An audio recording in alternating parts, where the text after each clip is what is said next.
मेरी विधवा सास हर रात नई नवेली दुल्हन बनकर एक कमरे में चली जाती थी। फिर वहाँ से अजीब अजीब से चीखने की आवाज़ें आती थीं और जब मैं अपनी सास से इस कमरे के बारे में पूछती तो उनके चेहरे का रंगत फीका पड़ जाता था और वह बातें बनाने लगती थी। मुझे उनकी बातों पर यकीन नहीं हुआ तो मैं एक दिन उनके कमरे में खिड़की से देखी तो मेरी जान ही निकल गई, क्योंकि मेरी शादी के एक हफ्ते बाद ही मेरे पति बाहर चले गए। वह दूसरे शहर में नौकरी करते थे। मुझे अपने पति के बिना घर पर अच्छा नहीं लगता था, क्योंकि मेरे घर में सिर्फ मेरे सास और मैं रहती थी। मेरे ससुर जी वर्षों पहले ही इस दुनिया को छोड़ चुके थे। घर पर ज़्यादा काम नहीं रहता था। मैं और मेरी सास मिलकर सारे काम जल्दी जल्दी कर लिया करते थे, फिर अपने अपने कमरे में जाकर रहते थे। मैं दिन भर कमरे में बोर हो जाती थी। मेरी सास मुझसे ज़्यादा बातें नहीं करती थी। वह अपनी ही दुनिया में खोई रहती थी, इसलिए मैं भी ज़्यादा अपने सास से नहीं बातें करती थी। मेरी मम्मी ने कहा था कि अपनी सास को माँ की तरह ही प्यार करना, लेकिन वह तो मेरे पास आती ही नहीं थी, मुझसे दूर दूर रहती थी। तो मैं क्या कर सकती हूँ। मैं तो शुरुआत में ही उनके बहुत करीब जाने की कोशिश की थी, लेकिन धीरे धीरे उनकी आदत समझ में आ गई। उन्हें अकेले रहना ज़्यादा अच्छा लगता है। जैसे मायके में तो मम्मी और भाभी दोनों सास बहू इतनी घुल मिल कर रहती थी कि पता ही नहीं चलता था कि यह लोग सास बहू हैं या माँ बेटी। लेकिन उन्होंने मुझे कभी तंग नहीं किया था, इसलिए मुझे उनसे कोई शिकायत नहीं थी। मुझे लगा सबका स्वभाव अलग अलग होता है, कोई ज़्यादा बोलता है, कोई कम बोलता है। शायद मेरी सास कम बोलती है और कम बोलने वाली स्वभाव की है। मेरे पति जब भी अपनी कंपनी में फ्री होते तो मेरे पास को फ़ोन कर लिया करते थे। वैसे भी हमारी अभी अभी नई शादी हुई थी। एक दूसरे के बिना अच्छा कुछ भी नहीं लग रहा था, लेकिन क्या करें, मजबूरी थी। काम तो करना ही पड़ेगा। मेरा ज़्यादा समय मोबाइल के साथ ही बीतता था। मैं रात में अपने कमरे में ईयरफोन लगाकर सोती थी, लेकिन आज पता नहीं मेरा ईयरफोन कहाँ खो गया था। मिल ही नहीं रहा था। रात हो रही थी। मैंने काफ़ी ढूंढने की कोशिश की, लेकिन नहीं मिला। तो मैं यूं ही लेट गया। सोने की कोशिश करने लगी, लेकिन नींद ही नहीं आ रही थी। तभी मुझे पकवानों की खुशबू आने लगी। मैंने सोचा इतना रात को पकवान कौन बना रहा होगा। फिर सोचा कि शायद मोहल्ले में किसी के घर बन रहा होगा, जिसकी खुशबू मेरे घर तक आ रही है। लेकिन खुशबू इतनी तेज थी कि ऐसा लग रहा था जैसे मेरे ही घर बन रहा हो। ऐसी खुशबू तो रोज़ आती थी, लेकिन मैं ज़्यादा ध्यान नहीं देती थी, क्योंकि मैं इस घर की नई बहू थी और मेरे पति ने जाते समय कहा था कि अपने काम से काम रखना, ज़्यादा इधर उधर के चक्कर में मत रहना। आज मुझे बिल्कुल नींद नहीं आ रही थी, क्योंकि मेरा ईयरफोन नहीं मिल रहा था। मुझे कुछ देर में अजीब अजीब सी आवाज़ें भी आनी शुरू हो गई थी। मैंने सोचा कि शायद थोड़ी देर बाद बंद हो जाएगी, लेकिन काफ़ी रात तक आवाज़ आती ही रही। मैंने सोचा कल अपनी सास से पूछूंगी कि क्या हो रहा था, किसकी आवाज़ आ रही थी। अगले दिन जब मैं अपनी सास से पूछी, मम्मी जी कल आपने कुछ आवाज़ सुनी थी क्या, तो मम्मी जी ने चेहरे का रंग उड़ गया। वह बोली, बहू कौन सी आवाज़, मैंने कुछ सुना ही नहीं। लेकिन उसके चेहरे से हाव भाव से साफ पता चल रहा था कि मम्मी जी कुछ न कुछ छुपा रही हैं। फिर बोली, बहू कहीं तुम्हारा वहम होगा। पर यह मेरा वहम नहीं था। मैं मम्मी जी से सामने बार बार कह भी नहीं सकती थी कि मैं सच में आवाज़ सुनी थी, इसलिए मैंने कह दिया कि हाँ मम्मी जी, कहीं मेरा वहम ही होगा। इसके बाद मेरी सास मुझे हर बार अनदेखा कर रही थी। जब भी मैं उनके पास जाती तो वह मुझसे नज़रें चुराने लगती थी। आज रात को मेरा ईयरफोन तो मिल गया, लेकिन सच्चाई जानने के लिए मैंने अपने कानों में ईयरफोन नहीं लगाया। थोड़ी ही देर बाद पकवानों की खुशबू मेरे कमरे में आने लगी और फिर वैसे ही अजीब अजीब सी आवाज़ें सुनाई दे रही थीं। आखिर यह सब क्या हो रहा था, मुझे तो कुछ समझ ही नहीं आ रहा था। लेकिन मैं आज भी अपने बिस्तर में नहीं मिली। मैंने सोचा कि आज तो ज़रूर मम्मी जी ने आवाज़ सुनी होगी। अगले दिन मैं फिर से मम्मी जी से पूछी तो मम्मी जी कल जो मैंने आवाज़ सुनी थी वह मेरी कोई वहम नहीं था। आज भी मैंने वैसे ही आवाज़ सुनी थी। आज तो आपने ज़रूर सुना होगा, वह बोली। हाँ बहू, तुम जिस आवाज़ की बात कर रही थी मैंने भी सुना है। हमारे ऊपर के कमरे में कोई खतरनाक आत्मा आया है। रात होते ही उसकी आवाज़ पूरी घर में गूंजने लगती है, इसलिए मैंने उस कमरे में ताला लगा कर दिया है। मेरी सास की ऐसी बात सुनकर मुझे उनके ऊपर शक हुआ कि कहीं इन सब चीज़ों के पीछे मेरी सास तो नहीं है, क्योंकि मैं एक पढ़ी लिखी आज की जनरेशन लड़की थी। जानती थी कि भूत प्रेत कुछ नहीं होता है। यह सब सिर्फ लोगों के डराने के लिए मनगढ़ंत कहानी बनाई जाती है। भूत प्रेत तो सिर्फ किताबों में ही होते हैं, असली ज़िंदगी में नहीं होते हैं। आज रात को मैंने फिर से ईयरफोन नहीं लगाया। रात होते ही पूरे घर में अच्छे अच्छे पकवानों की खुशबू फैल गई और थोड़ी ही देर बाद वह आवाज़ें आनी शुरू हो गई। आज मुझे रहा नहीं गया। मैं अपने कमरे से बाहर निकली। उसके बाद जो मेरी आंखों ने देखा उस पर यकीन करना मुश्किल हो रहा था। यह मैं क्या देख रही थी? मेरी सास विधवा होने के बावजूद नई नवेली दुल्हन की तरह सजी थी। किचन में तरह तरह के पकवान बना रही थी। वह मुझे देख पाते इससे पहले ही मैं छुप गई। मैं जानना चाहती थी कि यह सब क्या चल रहा है। मैं छुप कर देख रही थी। मेरी सास आधी रात को किचन में अच्छे अच्छे पकवान बनाकर ऊपर के कमरे में, जिस कमरे में बोल रही थी कि आत्मा का साया है, उसी कमरे में चली गई। अंदर के दरवाज़ा बंद कर लिया। काफ़ी देर तक मैं उनका इंतज़ार करती रही, लेकिन वह नहीं आई। मेरी सास यह क्या कर रही थी, यही सवाल मेरे मन में घूम रहा था। खाना इतना ज़्यादा था कि मैं 3-4 लोग आराम से खा लेते। मैं अपने कमरे में आ गई, लेकिन मेरे सामने मेरी सास एक पहेली सी थी जिसे एक हल करना चाहती थी मैं। मुझे मम्मी जी के ऊपर गुस्सा भी आ रहा था कि विधवा होने के बावजूद उन्होंने श्रृंगार क्यों किया है। यही हमारी संस्कृति है। इस उम्र में यह सब, भगवान यह कैसे कलयुग आ गया है।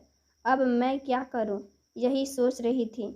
अगले दिन जब मम्मी जी बाजार चली गई तब मैं चुपके से ऊपर वाले कमरे में चली गई। मेरे पास चाबी नहीं थी। मैंने डरे डरे खिड़की खोली तो अंदर का नज़ारा देखकर मैं चकरा गई। मेरी तो जान ही निकल गई। मैंने सोचा कि मुझे तुरंत अपने पति को बुलाना चाहिए, लेकिन मुझे नहीं समझ में आ रहा था कि मैं किस बहाने से बुलाऊं, क्योंकि अगर उन्हें सच बता दूंगी तो वह उल्टा मुझे ही डांटेंगे। मैं बीमारी का बहाना बना दी जिससे मेरे पति बाहर से चले आए। मैं उनके सामने थोड़ा बीमार होने का नाटक भी कर रही थी। फिर जब रात हो गई तो जानबूझकर उन्हें सोने नहीं दे रही थी। जैसे ही पकवानों की खुशबू आने लगी, मैं तुरंत अपने पति को बहाने से कमरे से बाहर ले गई आई। किचन के पास पहुंचकर उनके कदम रुक गए, क्योंकि आज उन्होंने अपनी माँ का एक नया रूप देखा था। दुल्हन की तरह सजी हुई थी। वह अपनी माँ को आवाज़ देने वाले थे, तभी मैंने इशारे में उन्हें रोक दिया। मम्मी जी किचन से पकवान लेकर ऊपर वाले कमरे में जाने लगी। ताला खुला और अंदर चली गईं। पीछे से मैं और मेरे पति भी उस कमरे में पहुंच गए। हम दोनों को देखकर मम्मी जी के तो होश ही उड़ गए थे, जैसे ही उनकी कोई चोरी पकड़ी गई हो। उन्हें देखा कि कमरे में एक बुजुर्ग व्यक्ति, उसके बाल और दाढ़ी लंबे लंबे थे, और एक 10 साल का लड़का था जो शायद सही से बोल भी नहीं सकता था। मैंने कहा, देखो अपनी माँ की सच्चाई, या हम लोगों से छुपकर कितना गंदा काम करती हैं। इतना कहने ते ही मेरे पति ने मुझे एक थप्पड़ लगा दिया और कहा कि यह कोई और नहीं बल्कि मेरे बाबा हैं, लेकिन यह तो वर्षों पहले ही मर चुके थे, तो अब जिंदा कैसे हो सकते हैं? और यह लड़का कौन है? उसे तो मैं जानता ही नहीं। वह अपनी माँ के पास गए और बोले कि माँ। उनकी आंखों में आंसू थे। वह बोले, मम्मी, आप मुझसे कुछ तो छुपा रही हो। यह सब क्या हो रहा है, बताओ। तब मम्मी ने कहा, बेटा, जब आज तुमने अपनी आंखों से सब कुछ देख ही लिया है तो मैं तुम दोनों को पूरी बात बताती हूँ। तब बताया, आज से 15 साल पहले तू 10 साल का था। तेरे पापा जी बस से घर आ रहे थे। वह पानी में गिर गई थी, जिसमें काफ़ी लोग मर चुके थे। पुलिस ने तुम्हारे पापा को ढूंढने की पूरी कोशिश की। जब वह नहीं मिले तो उन्हें लोगों ने मरा घोषित कर दिया। हम लोग तब काफ़ी कर्ज में डूबे थे। उनके मरने के बाद सभी कर्जदारों ने उन्हें परेशान करना शुरू कर दिया था। उनके इंश्योरेंस के पैसे से मैंने सबका कर्ज लूट चुका दिया। खुद मेहनत मजदूरी करके अपने बेटे को पालने लगी। करीब 5 साल बीत गए थे। अब लोगों ने उन्हें मरा हुआ मान लिया था और मैं भी विधवा के रूप में रहने लगी थी। लेकिन अचानक एक दिन तुम्हारे पापा का फ़ोन आया कि मैं घर आ रहा हूँ। मेरा बस एक एक्सीडेंट हो गया था। मैं पानी में गिर गया था, लेकिन मेरी सांसें चल रही थीं। तभी कुछ गांव वाले मुझे अपने साथ ले गए। वहाँ मेरा इलाज किया। महीना मुझे होश आया और जब होश आया तो सर में चोट लगी थी। वजह से मैं अपनी याददाश्त खो चुका था। जबकि मुझे 5 साल बाद सब कुछ याद आया तो मैं अपनी बीवी बच्चों के पास आना चाहता हूँ। मैंने उन्हें बताया कि जब आपकी बस का एक्सीडेंट हुआ था तो उसमें काफ़ी लोग मर चुके थे। उनका कुछ पता नहीं चला तो पुलिस वालों ने आपको भी मरा घोषित कर दिया था, जिससे मुझे इंश्योरेंस के पैसे मिल गए। उस पैसे से मैंने सबका कर्ज उतार दिया। तब उन्होंने कहा, ठीक है, मैं वापस नहीं जाऊंगा, वरना इंश्योरेंस के पैसे वापस करने पड़ेंगे और हमारी स्थिति ऐसी नहीं है कि हम उन लोगों को पैसे वापस कर सकें। लेकिन अपने परिवार से दूर कोई नहीं रह सकता है। एक बार चुपके से तुम्हारे पापा मुझसे मिलने आ गए। फिर मैंने उन्हें रोक लिया। हमने एक प्लान बनाया जिससे कि तुम्हारे पापा अपने ही घर में छुप कर रहने लगे। मेरे पति ने कहा, क्या यही कारण था कि आपने मुझे हॉस्टल में पढ़ाया ताकि मैं घर के ज़्यादा समय नहीं रहूं तो मुझे पता भी नहीं चलेगा? मेरी सास ने कहा, हाँ बेटा, यही कारण था, क्योंकि तुम उस समय ज़्यादा बड़े नहीं थे।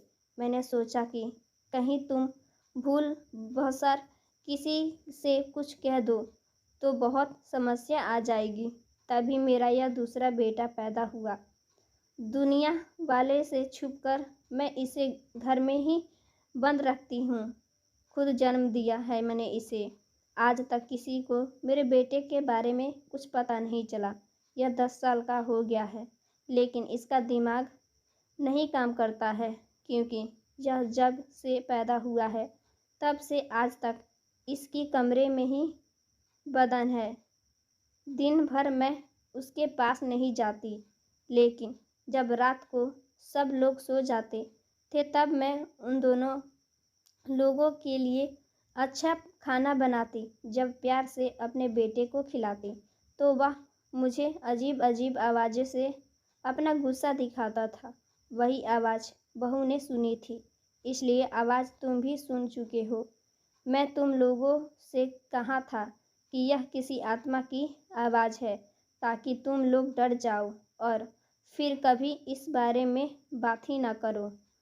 दिन भर मैं जमाने के डर से विधवा के लिबाज में रहती थी, लेकिन जब रात में पति के पास आना होता तो मैं सज संवर के तैयार हो जाती थी। जब तुम लोग ही बताओ मैं क्या गलत किया? मेरे पति ने कहा, मम्मी, जो हो गया सो हो गया, लेकिन अब हमारा समय पहले जैसा नहीं है। हम इंश्योरेंस के पैसे लौटा देंगे पापा और मेरा छोटा भाई इस दुनिया की खुली हवा में सांस लेगा, अपनी मर्जी से अपनी ज़िंदगी जिएगा। कुछ समस्या बाद इंश्योरेंस के पैसे मेरे पति ने लौटा दिए। अपने भाई का एक अच्छे डॉक्टर से इलाज करवाया और एक स्कूल में एडमिशन करवा दिया। लोगों के साथ रहते रहते उनके दिमाग की बीमारी भी काफ़ी ठीक हो गई थी। मेरे ससुर जी की काम करने लगे। मेरी सास सबके सामने सिंदूर लगाने लगी। सो फ्रेंड्स, वीडियो कैसा लगा है? वीडियो अच्छा लगा हो वीडियो को लाइक कीजिएगा, चैनल पर नया चैनल को सब्सक्राइब कीजिएगा। मिलते हैं हम आपसे नेक्स्ट वीडियो में। Thanks for watching.